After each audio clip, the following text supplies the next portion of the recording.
शादी करके 8 साल में मेरा दिमाग खराब कर दिया आपने मनी पता नहीं የእናንተ ገመና ደብቆ የጃኒ ገመና ያወጣው የጃኒ ነገሮችን ያሳየው እናንተ እንድትተርቧት እንድታንቋሽሿት እድል የሰጣችሁ እግዚአብሔር ጃኒን መቅጣት ፈልጎ ሳይሆን ስለመረጣት ነው። ኦኬ ትልቅ ሰው ሲሳሳት እኮ በጣም ይገርማል። ተመረጠ ማለት ምን ማለት ነው? መራጭ እግዚአብሔር ነው የሚመርጥ። ግን በዚህ ነው ሰዎች ለምን እንደሆነ አላውቅም። ብቸኝነት በቃ ብቸኝነትን የመሰለ ወርቅ አለ እንዴ? ለራስ ጊዜ መስጫ፣ ከራስ ጋር ማሰላሰያ፣ የራስን እድገት ማሰቢያ፣ ስለ ራስ ማወቂያ። እኔ ራሴ እስካገኘት እንዴት እንደጓጓው ብታይ በእውነት እኔም አልደበቅሽም። ቲክቶክ ላይ ድምፅሽን ሰማሁና እንዴ በቃ ይሄን ሰላም አልኩና እንዴ አለ። ከካፒታል ሆቴል ደስ የሚለኝ ምግብ ምንድነው? ተሻገሩና ድንች በዳጣ ማለት አባቴ። ሰላም ወደ ዩቲዩብ ቻናል ቤተሰቦች እንደምናላችሁ ሰላምና ጤና በያላችሁበት ይብዛ እያልኩ እነሆ ዛሬም መረጥ አድርጌ እናንተን ያዝናናሉ፣ ሀሳብ አስተያየት ያሰጣሉ፣ ቁም ነገር ያስጨብጣሉ ያልኳቸውን ቪዲዮዎች ሰብሰብ አድርጌ መጥቻለሁ። እናንተም ሀሳብ አስተያየቶቻችሁን በኮሜንት ፍቅራችሁን በላይክና በሰብስክራይብ እየገለጻችሁ አብራችሁ ቆዩ ስል በአክብሮት ተጋብዛለሁ። ይህ ግስላው ቲዩ ነው። ሰብስክራይብ እያደረጋችሁ ቤተሰባዊነታችሁን እንድታረጋግጡ እየሞከርኩ ነው። ነገም ሰዎች የደረሱበት ቦታ እንድረስ የእናንተ ድጋፍ፣ የእናንተ አስተያየት፣ የእናንተ ሰብስክራይብ ዋጋ ስላለው ሰብስክራይብ፣ ላይክ፣ ሼር እያደረጋችሁ አብራችሁ ቆዩ። ወደ ቪዲዮ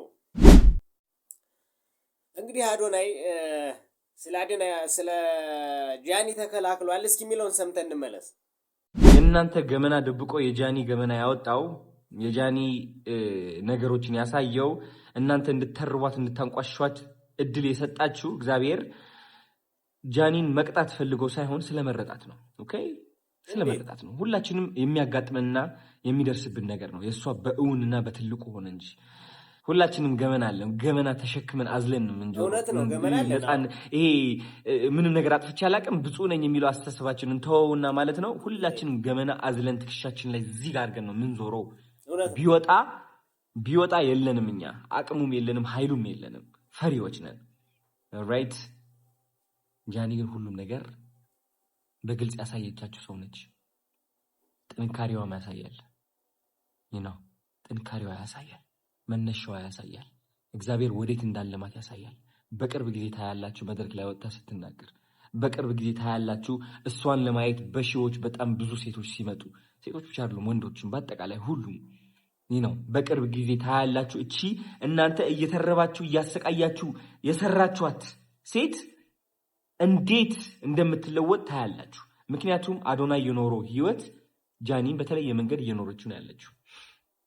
ታስታውሳላችሁ የዛኔ የወቸው ጉድ ጊዜ አንዲት የተቆረጠች ቪዲዮ ወጣ ሀገር ሙሉ ነበር የጠላኝና ሀገር ሙሉ ነበር ያንቋሸሸኝ። ያ ጊዜ እዛ ቦታ ላይ ሆኜ ሳስበው የወደቅኩኝና ህይወቴ የተበላሸ ነበር የመሰለኝ። ግን አይደለም። ህይወቴ በትልቁ ተባረከ። አዶናይ መጣ። ያ እናንተን ለማስደሰት የኖረው አዶናይ ጠፍቶ አዲሱ አዶናይ ተገነባ። መንገዴ ወጣልኝ። እውነት ለመናገር አንዳንዴ ማለት ነው ምን አለበት ሁሉም ሰው ቢተርበኝ፣ ሁሉም ሰው ምን አለበት ቢጠላኝ ብላችሁ አታስቡም? ምክንያቱም ሰው አስደሳች እና አስመሳይ ስለነበራችሁ እድሜ ልካችሁ ይነዋት በዚህ አስመሳይ ማንነቴ እንደውም ይጥሉኝና አዲሱ ማንነቴ ይምጣ አዲሱ ማንነቴ ይምጣ ብላችሁ አታውቁም? ያ ቀን አጋጥሞኝ ነበር። እኔ አንዲት እናት ጥቁር ነጠላ ለብሳ ልጆችን ገደልክብኝ ብላ ስትናገርና ስታለቅስ፣ ከዛ ደግሞ 80,000 ላይክ አግኝታ ኮመንቶች ደግሞ የኔ ስድቦች ሲሆኑ የዛኔ አዲሱ አዶናይ ተወለደ። የዛኔ ሰው ማስደሰት አቆምኩኝ። የዛኔ ከሰው ተቀባይነት በፊት የኔ ዓላማ መስማት ጀመርኩኝ። አያችሁ፣ ሰው ኖ እያለኝ እኔ እችላለሁ ለራሴ፣ አችልም እያለኝ እችላለሁ ላለሁ። ይቺ ጃኒን የፈጠራችሁት፣ ይቺ ጃኒን የወለዳችሁት ፎሎወር ምን አለው? 1 ሚሊዮን ፎሎወር ይጥፋ፣ 2.4 2.6 ሚሊዮን ፎሎወር ይጥፋ፣ የማይጠፋው እናንተ የገደላችሁት የመሰላችሁት ማንነት ግን የተገነባው ማንነት ነው የማይጠፋው። ልንገራችሁ፣ በእናንተ ስልቂያ፣ በእናንተ ተረባ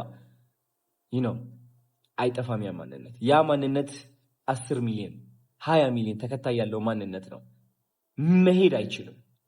ራይት ለዛም ነው እኔ በራሴ የምተማመነው። እና ተስፋ እንድትቆርጡ አትሞክሩ፣ አትልፉ። ያ ሁሉ ኢነርጂ የምታወጡት ማለት ነው ወደ ራሳችሁ አርጉት። እስኪ ወደ ራሳችሁ ወደ ስራችሁ አርጉት። ሰራ አርጋችሁ ለመለወጥ ሞክሩ። እስኪ ሐሳቡን አስተያየቱን አደንቃለሁ። ግን ደግሞ እሷን ደግፈህ መቆሙም ተገቢ ነው ብዬ አስባለሁ። ግን ደግሞ ፈጣሪ መርጧት ነው እንደዚህ የሆነችው። ራሳችሁ ናችሁ ገመናችሁን አውጣችሁ በአደባባይ ያሰጣችሁት እንጂ ጃኒም ሆነ አንተ ለየትኛውም ማህበረሰብ ተመሳሳይ ስራ ነው የሰራችሁት። የምንወዳችሁ የምናከብራችሁ ሰዎች ናቸው። ግን ምንድነው ገመናችሁን አደባባይ ያወጣችሁት?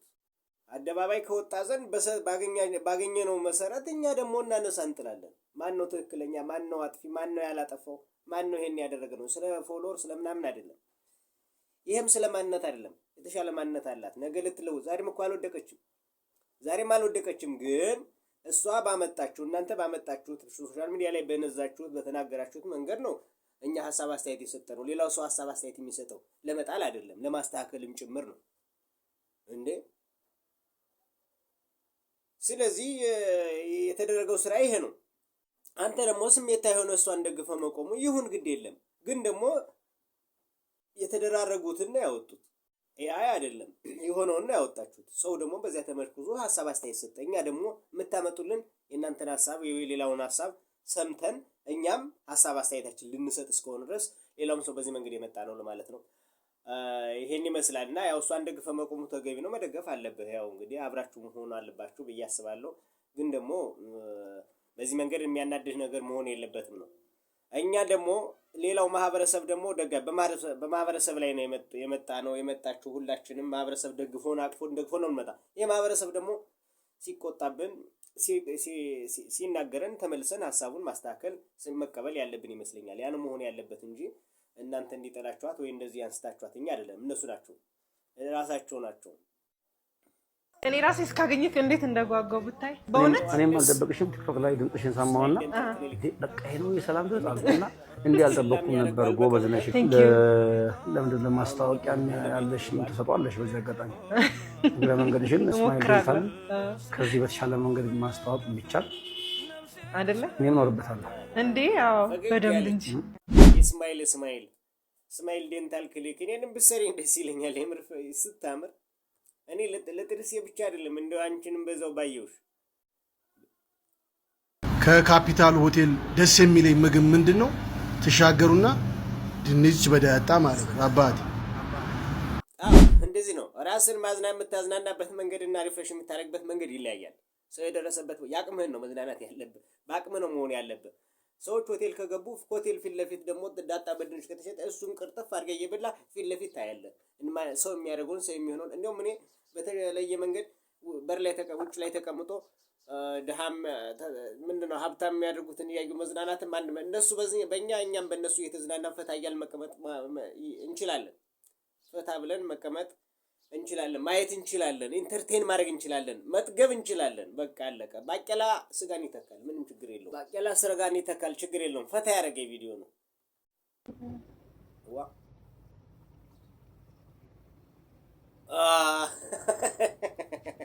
የገጠመን ፈተና ይሄ ነው። በቃ አለመገናኘት፣ መድኃኒትና ታማሚና መድኃኒቱ አለመገናኘት ማለት ነው። ምንፈልገው ሌላ የሚሆነው ሌላ። እቅድ ቋንጣ ክንውን ሽሮ እንደሚባለው ማለት ነው። ያ ነው የሆነው። ያጋጠመን ይሄ ነው። ታማሚው ሌላ ነው፣ መድኃኒቱ የሚጨመረው ሌላ ላይ ነው። አዎ ይሄን ይመስላል።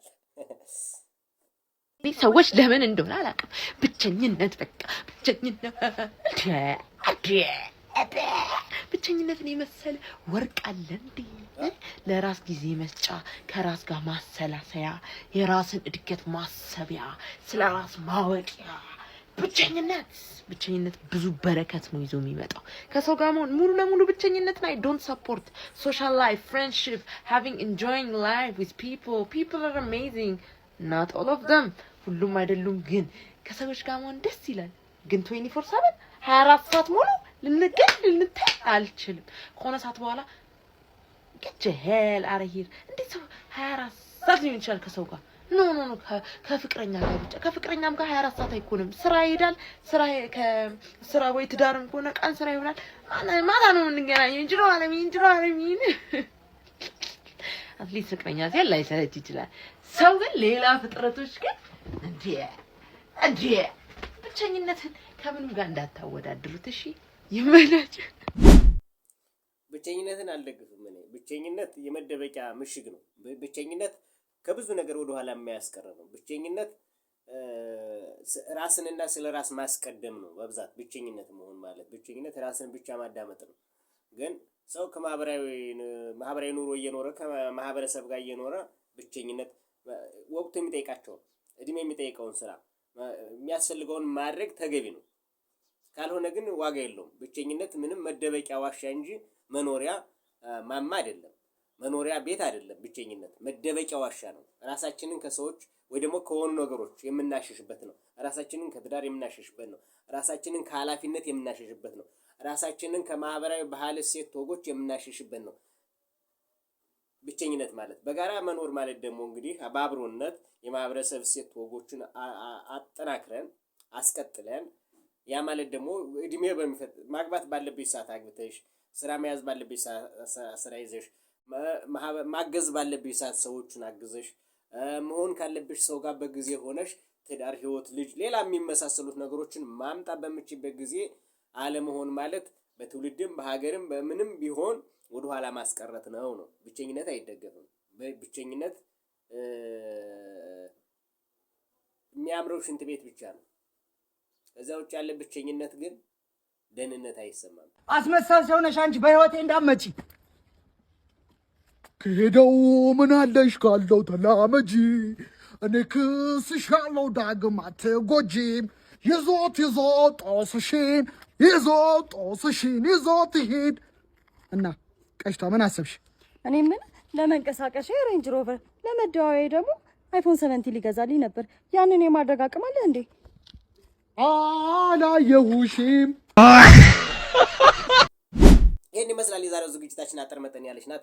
እናንተም ሰብስክራይብ እያደረጋችሁ ሀሳብ አስተያየታችሁን እየሰጣችሁ አብራችሁ ስለቆያችሁ እጅግ በጣም አመሰግናለሁ። መልካም ጊዜ